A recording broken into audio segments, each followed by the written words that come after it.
बिस्मिल्लाहिर्रहमानिर्रहीम। अस्सलाम वालेकुम डियर स्टूडेंट्स, कैसे हैं आप सब। आज की इस वीडियो में हम 9th क्लास की बायोलॉजी से यूनिट नंबर 3 का 3rd नंबर लेक्चर को डिस्कस करेंगे। इससे पहले हमने क्लासिफिकेशन के बारे में बात की थी और इसकी जो किंगडम्स थी उसको डिटेल से पढ़ा था। ठीक है, सो आज का जो हमारे साथ एक यूनिक टॉपिक है जो एनिमल्स से, प्लांट से, या हम कह सकते हैं कि ऑर्गेनिज़म से एक अलहदा चीज़ है। ठीक है, इसे हम ना ऑर्गेनिज़म कह सकते हैं, ना हम इसे लिविंग कह सकते हैं, ना ही नॉन लिविंग कह सकते हैं, लेकिन इनके कुछ कैरेक्टर इस तरह हैं कि जिसके बेसिस पर इसे हम लिविंग में या फिर नॉन लिविंग में कंसिडर करते हैं। ठीक है, सो उस टॉपिक का या उस चीज़ का नाम क्या है? वायरस है। इसे आप पार्टिकल्स कह सकते हैं, इसे आप कोई थिंग्स कह सकते हैं, लेकिन अगर आप इसको कोई लिविंग का नाम देंगे तब हम इसके लिए एक होस्ट सेल यूज़ करेंगे। कोई भी होस्ट होगा, चाहे वो प्लांट का हो चाहे वो एनिमल का हो, तब इसे हम क्या लिविंग कंसिडर करेंगे। ओके, चलिए डिस्कस करते हैं वायरस क्या है। ठीक है, वायरस एक पार्टिकल है। ठीक है, इस तरह हम कह सकते हैं, या हम कहते हैं कि एक क्रिस्टल है, कोई चीज़ है। डिस्कवरी किसने की थी? फर्स्ट टाइम रशियन साइंटिस्ट था लेवानोव्स्की 1892 में। सबसे पहले इसने टोबैको में इसको डिस्कवर किया था। ठीक है, टोबैको जो लीव्स थी, तंबाकू की लीव्स, उसमें इसने क्या किया था? उसमें डिजीज़ काज की थी और उस डिजीज़ का नाम क्या था? Tobacco mosaic. ठीक है, और जो वायरस था उसने अटैक किया था लीफ पर, और उस लीफ के बाद उसे क्या नाम दिया गया? टोबैको मोज़ेक वायरस का नाम दिया गया।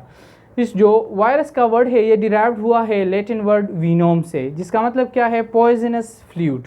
पॉइजनस फ्लूइड, ये जहाँ पर भी वायरस अटैक करता है, ठीक है, तो ये जहरीला मादा है। ठीक है, ये जहाँ पर भी ये होगा, इसकी कोई भी आपके साथ जो बेनिफिशियल है, कोई भी बेनिफिट नहीं है इसका। जहाँ पर भी ये होगा डिजीज़ काज करेगा। Okay, they are non cellular. Non cellular, so यहाँ पर इसका जो कंसेप्ट होता है ऑर्गेनिज्म का वो ख़त्म हो जाता है।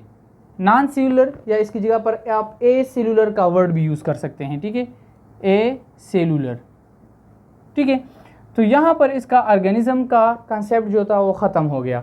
फिर क्या कहते हैं? यूनिक पार्टिकल्स हैं, बहुत ही यूनिक पार्टिकल्स हैं at the border line of living and non living organism. ठीक है, लिविंग और नॉन लिविंग ऑर्गेनिज्म के बिल्कुल बॉर्डर पर खड़ा होता है। लाइक फॉर एग्जांपल मैं कह दूं कि ये आपके साथ जो रेड मार्कर है ये क्या है? वायरस है। ये ब्लू आपके साथ लिविंग है और ये ब्लैक क्या है? नॉन लिविंग है। ये बिल्कुल इसके बॉर्डर पर खड़ा होता है। अगर अल्हम्दुलिल्लाह, सॉरी, अगर इसको होस्ट सेल मिल जाता है, यानी इसको लिविंग थिंग मिल जाता है और उस पर ये अटैक कर लेता है, तो ये लिविंग कंसिडर होता है फिर। ठीक है, क्योंकि इसकी जो प्रॉपर्टीज़ हैं वो इस बेस पर होती हैं कि वो लिविंग कंसिडर हो सकता है। ठीक है, चलें स्ट्रक्चर पहले स्टडी करते हैं, फिर उसके बाद इसके जो करेक्टर है उस पर जाते हैं। स्ट्रक्चर इसमें क्या है? आपके साथ एक प्रोटीन कोट होगा, ठीक है, जिसके अंदर न्यूक्लिक एसिड होते हैं। ठीक है, न्यूक्लिक एसिड में क्या है?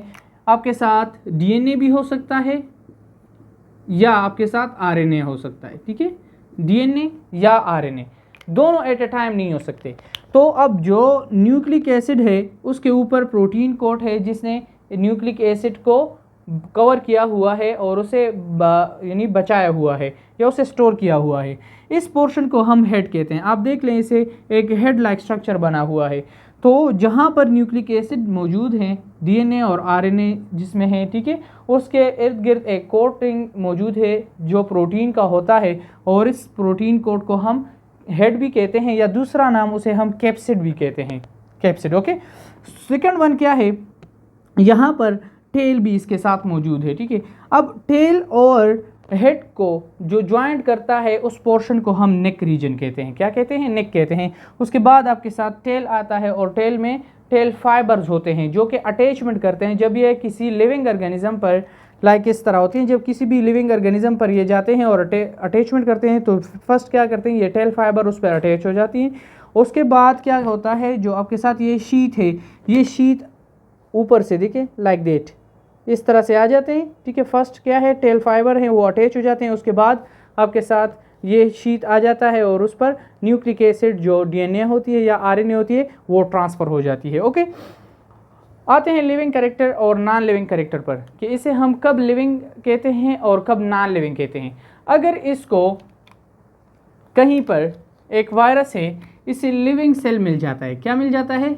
लिविंग सेल मिल जाता है तो इसे फिर हम होस्ट कहते हैं, जहाँ पर ये रहता है, ठीक है, इसके लिए रिहाइश बन जाती है। तो उस जब यहाँ पर ये अटैच हो जाता है, ठीक है, या अटैक कर लेता है एक वायरस, जब उसे सेल मिल जाता है तो यहाँ पर क्या हो रहा है, जब उसे टोबैको का जो फर्स्ट लीफ उसे मिला तो उस पर वायरस ने अटैक किस तरह किया था। उसे पता चला कि अगर एक वायरस है और उसने टोबैको को, यानी टोबैको के जो लीफ है उसे ख़त्म कर लिया, तबाह कर दिया, डिस्ट्रॉय कर दिया, तो उसके बाद क्या होगा, ये वायरस ख़त्म नहीं होगा, ये फिर दूसरे फॉर्म में कन्वर्ट हो जाएगा। और जब दोबारा इसे, जब यही लीफ मिलेगा, इसी तरह का लीफ मिलेगा, जब वो ग्रीन होगा, जब वो हेल्दी होगा, तब दोबारा इस पर अटैक करेगा। तो देखें उसकी जो लिविंग कैरेक्टर क्या है वायरस की, ये रिप्रोड्यूस होता है इनसाइड द होस्ट सेल। अगर ये होस्ट सेल में अंदर चला जाता है, इसको होस्ट सेल मिल जाता है, तो उसके बाद ये रिप्रोड्यूस होता है, क्योंकि इसमें हेरिडिटी मटेरियल मौजूद है, डीएनए या आरएनए, ठीक है, एट अ टाइम एक होगा, या डीएनए होगा या आरएनए होगा। तो उसमें जब ये हेरिडिटी मटेरियल मौजूद है, इट्स मीन कि ये रिप्रोडक्शन करेगा और उसकी वजह से इसकी जो तादाद है वो ज़्यादा होगी।